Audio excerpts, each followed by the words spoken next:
Hi, this is my second video on Quartic Graphs. You can watch my first video to get the basic idea about graph of quartic functions.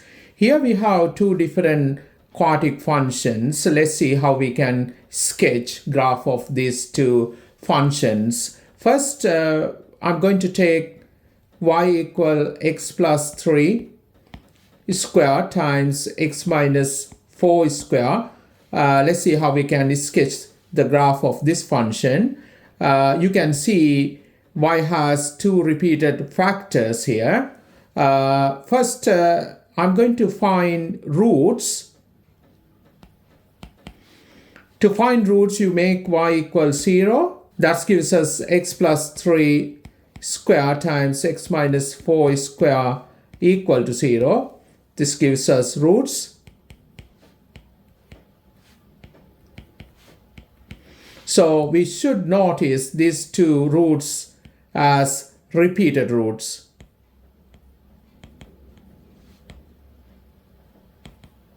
Okay, so what's going to happen when a function has a repeated root? Basically, at this point, x-axis is going to be tangent to the curve, right? So let's see how we can show that behavior when we sketch the graph. Now I'm going to find y-intercept.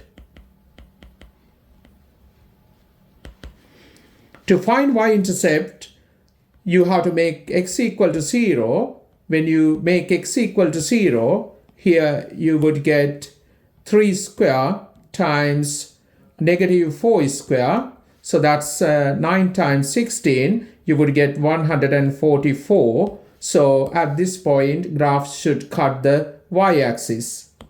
After that, I'm going to find end behavior.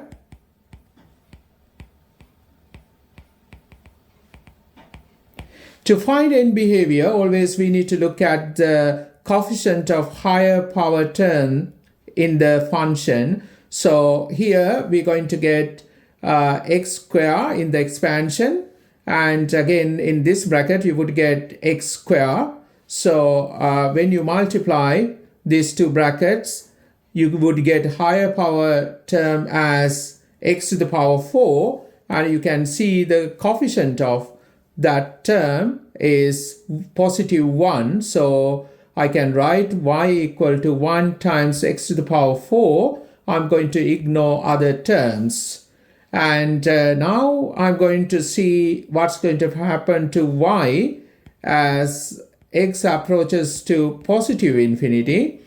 As we have positive coefficient here, when you substitute a very large value into x, you can get y as approaches to positive infinity. So y approaches to positive infinity as x approaches to positive infinity. Now I'm going to look at what's going to happen to y as x approaches to negative infinity. You can see that coefficient of this term is positive 1, and we can see that power to x is even power here. So when you substitute negative value into x, we know that when we take even power to negative number, it gives us positive number. Therefore, we can say that as x approaches to negative infinity, y again approaches to positive infinity. Now, using this information, we can sketch the graph of this function. Okay, so let's do that. We have these roots, x equal negative 3 somewhere here, and x equal 4 I put somewhere here, right? We have y-intercept 144. It should be somewhere here, but I'm going to put that point after sketching the graph. It's always convenient. Now I'm going to use end behavior. As x approaches to positive infinity, it's in this direction. Y approaches to positive infinity in this direction. So that means graph should end somewhere here. And second case, as x approaches to negative infinity, it's here in this direction. Y approaches to again positive infinity here. So that means actually graph should end somewhere here from this direction, right? Now I'm going to sketch the graph. So we start from this end, right? At x equal -3, x-axis going to be the tangent to the curve. And again, when x equal +4, x-axis is the tangent to the curve. And we can see we should end here, right? So this is a graph of this function. So we can finally draw that.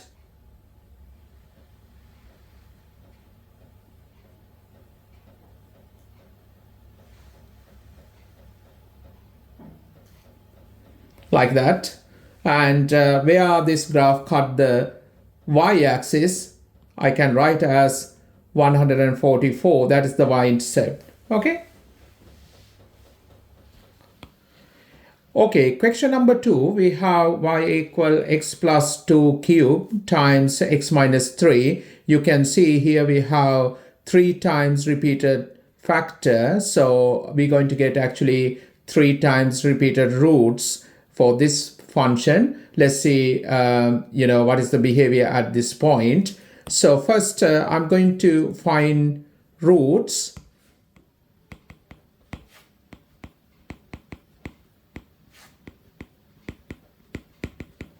You would get roots as x equal -2 or x equal 3. But we need to notice this. X equal -2 as 3 times repeated roots. So let's see behavior at this point. If you remind graph of this function y equal x cube, right? The behavior at x equal 0 is like this. Right? This is a cubic graph. So at this point, this function y should show same kind of behavior like at x equals 0. So in this graph, when x equal -2, graph should show this kind of behavior, right? But together with other information. Okay, so now I'm going to find y-intercept.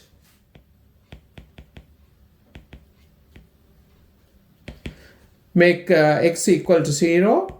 You would get y equal to 2 to the power 3 times -3. So you would get here 8 times -3. That's -24. So graph should cut the y-axis at this point. Now we need to check end behavior.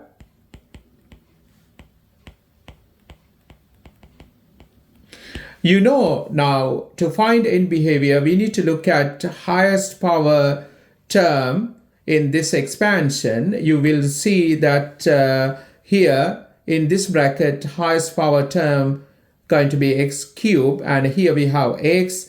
Essentially coefficient of this x cube term +1, and here we have +1. So we can write function y as 1 x to the power 4. Other terms we're going to ignore.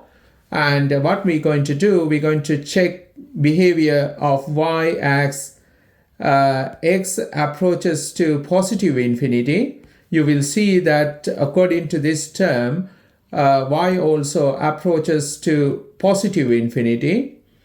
And as x approaches to negative infinity, again, as we have even power to variable x, so y again would approaches to positive infinity. So with this information, we can sketch the graph. We have this root, x equal -2, somewhere here. and we have x equal 3. I put somewhere here, and we should note this point, special point. It's called 3 times repeated roots there, right? So the behavior should be something like this, right?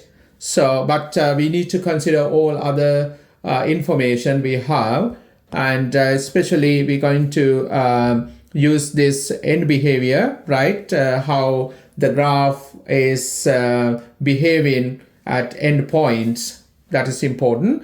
And now how we can sketch this, we can use this as x approaches to positive infinity, y approaches to positive infinity. That means it's here and here.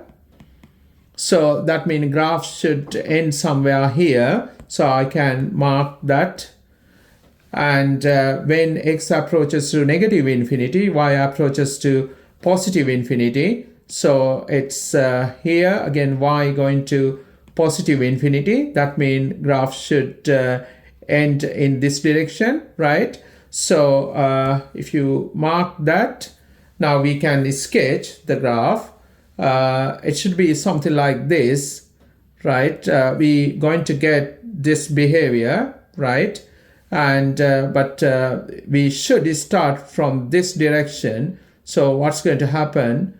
The graph going to be something like this, turn like that, and x equal 3 is a root, so we have to cross the x-axis at that point and finish it somewhere here. So this is the graph for this function. Okay, so we can draw that.